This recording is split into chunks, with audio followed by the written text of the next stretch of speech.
Kia ora ladies and gentlemen, good afternoon, welcome back to the Black Jersey. My name's Max and I'm the host of this channel. Today we're doing part 2 of my analysis on why the Black Ferns won the World Cup. I wasn't originally going to focus on this side of the story for part 2, but I've decided to discuss the differences that Wayne Smith made when becoming the head coach after I spent part 1, recorded a few hours after the final, discussing what he got right with his team selections. The Black Ferns 1 year before the World Cup win were not looking in a good shape at all. I'm just going to put it bluntly, I'm not going to sugarcoat it there. But before I discuss all the changes made, I do want to just remind all my new viewers to like this video and subscribe to me if you enjoy my content. And I also want to give a big thank you to my patrons for all the ongoing support. Thank you so much, guys. But yes, 1 year ago, Glenn Moore, who had previously coached North Otago and the Highlanders, was the head coach of the Black Ferns. And they went over on a northern tour to England and France to get some practice back in after a wee virus had shut the world down for 18 months or so, and let's just say the tour did not go very well at all.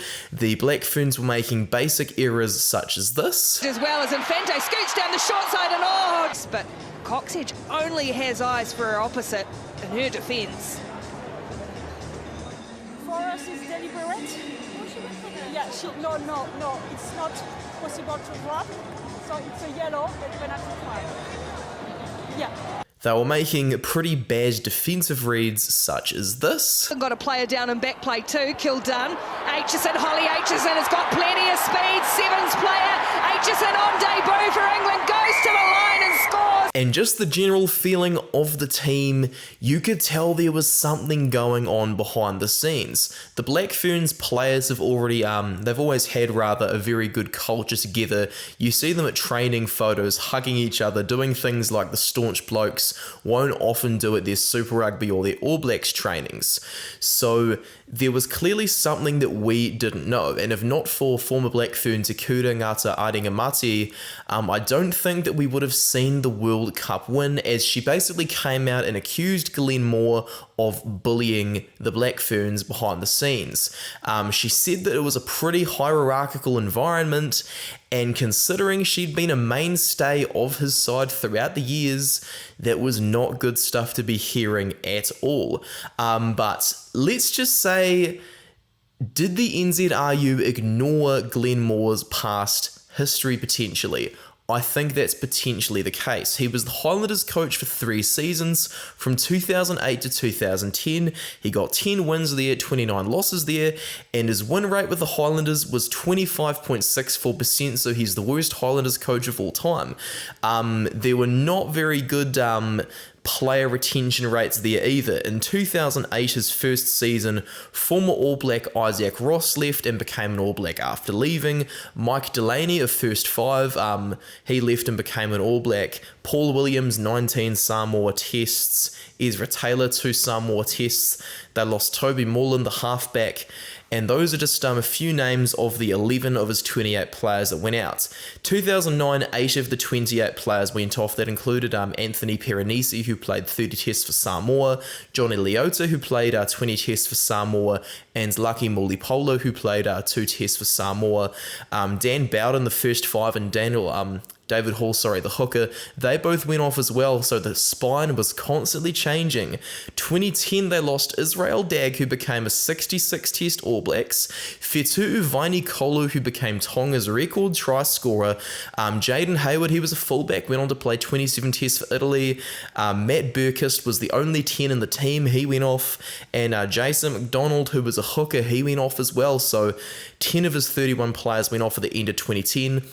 The Highlanders had a pretty high player turnover rate, which was not too good. So considering what Te Kura Ngata Aringamati said about Glenn Moore, perhaps this points to the fact that there was always a bit of a problem with team culture under Glenn Moore as a head coach. But when he first came in as the Black Ferns head coach, I don't believe New Zealand Rugby would have noticed it, because he started off as Black Ferns coach with 10 wins in a row, and that's their second to longest ever winning streak. However, the Highlanders achieved a lot of success after Glenn Moore left. Jamie Joseph, the former All Black, became the head coach. They won their first ever Super Super Rugby title with him at the helm. Glenn Moore did get the 2017 World Cup as the Black Ferns head coach, bringing them back after a pretty disappointing 2014.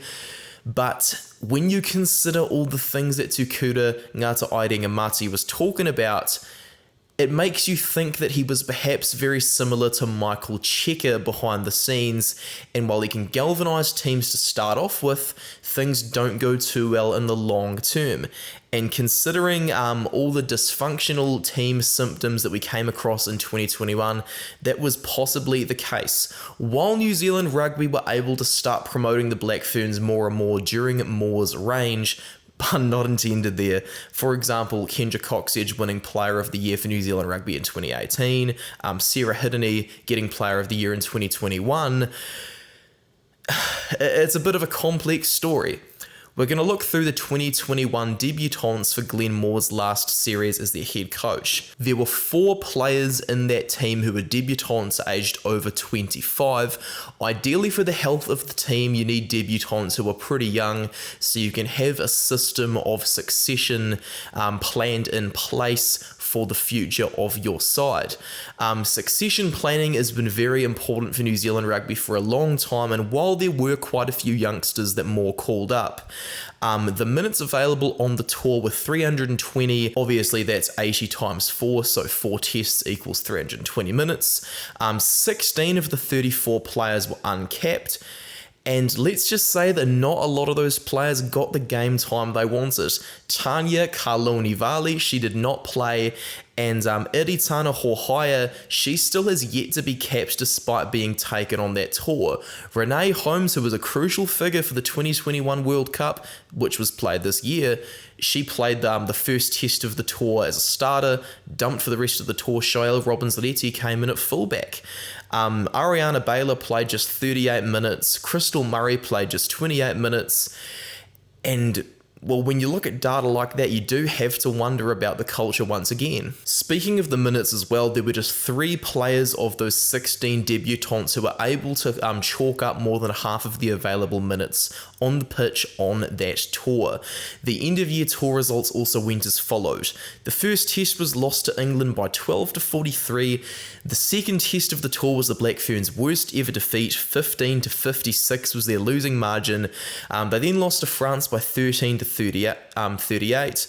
Then the last test, another loss to France, 7-29. When you take a look at all that data and also Tukuta Ngata Aidenga-Mati's comments, you do come up to the conclusion that the New Zealand Rugby Union had indeed failed the Black Ferns systematically, and though Glenn Moore was not initially going to get sacked, he ended up choosing to resign, believing he wasn't in the best state to lead the team.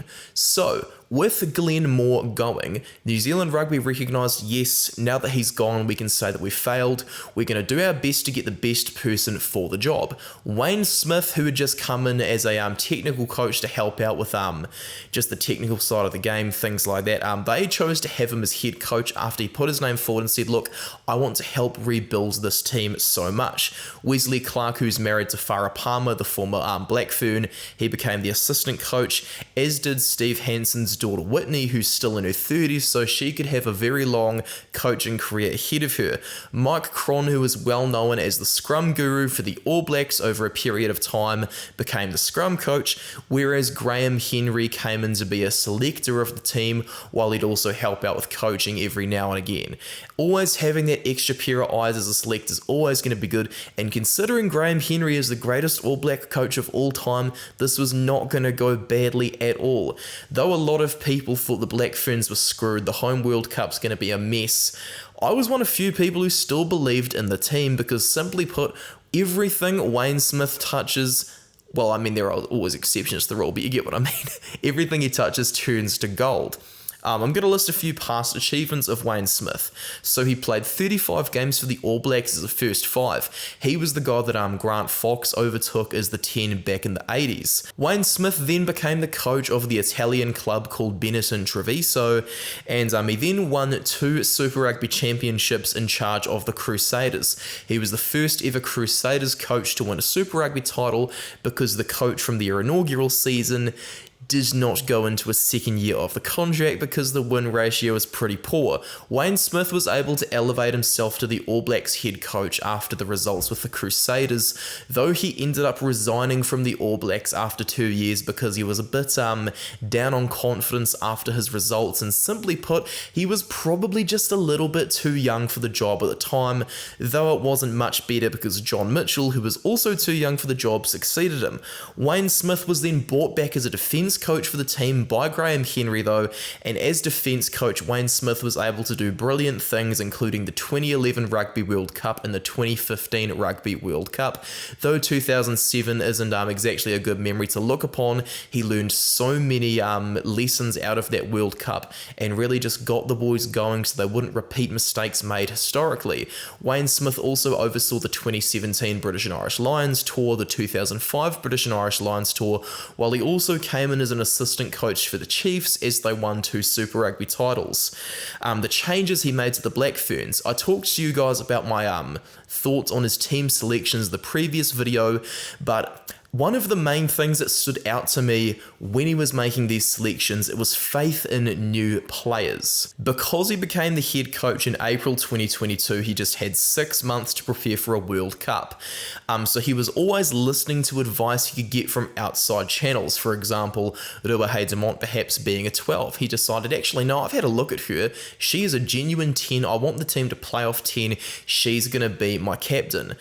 Kelsey Taneti and Kaipua Olsen-Baker, 2 guests I've previously had on my channel. Despite Kaipua just being 20 years old in her test debut, Kelsey just being 19 in her test debut, he was happy to start them both on their test debuts, and a major mark of trust in the next generation. Tanya Karloni-Vali finally got her debut. Amy Duplessis really shined on her debut, and of course we saw him get Ruby Tui over from Sevens, while the Seven sisters with the pre-established combos also came into the mix as preparation started going on. Les Elder, Eloise Blackwell and Kelly Brazier, mainstays of the Glenn Moore era, also were excluded from the team after Elder had a bit of a problem with injury. Chelsea Semple also wasn't considered due to injury, which is a real shame. Wayne Smith just really wanted to go for a team that was in form, look at all the combinations he could possibly go for, and he just wanted to have the combinations that were in the best possible form. After the Pacific 4 series, which they made a clean sweep of as well, he had a bit of a Black Ferns trial match to see 46 potential players who could go to the World Cup, and let's just say that was a very one-sided affair. The aforementioned Chelsea Semple obviously wasn't picked because of injury, but as player of the match, she was able to lead Rawata to a 59-5 win over Ngali. Those names both translate to possibles. The Rawata players who made the World Cup squad, that number totaled at 14, but the Ngali team, that was just a total of 7 players. So that one-sided trial result really played a huge part in who he wanted to select for his World Cup squad.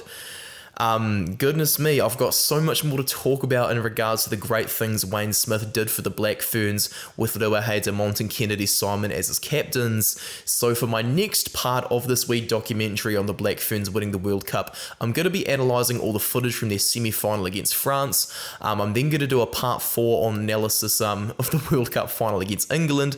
Hopefully I can also get a player on as a guest to discuss being in the squad and their opinion on how they were able to win the World Cup. Fingers crossed that can happen. Thank you very much for watching this video, guys. That's all I've got to say about the amazing changing coaches, the brilliant effects it had, and goodness me, Wayne Smith, what a legend, what a way to retire. Make sure to subscribe to me if you're a new viewer. Make sure to visit me over on Instagram to see all my content. You can also visit me on Twitter rather. Thank you so much once again to my patrons. That's probably all I've got to say, guys. Thank you so much for watching the video. I'll see you later, okay? Cheers.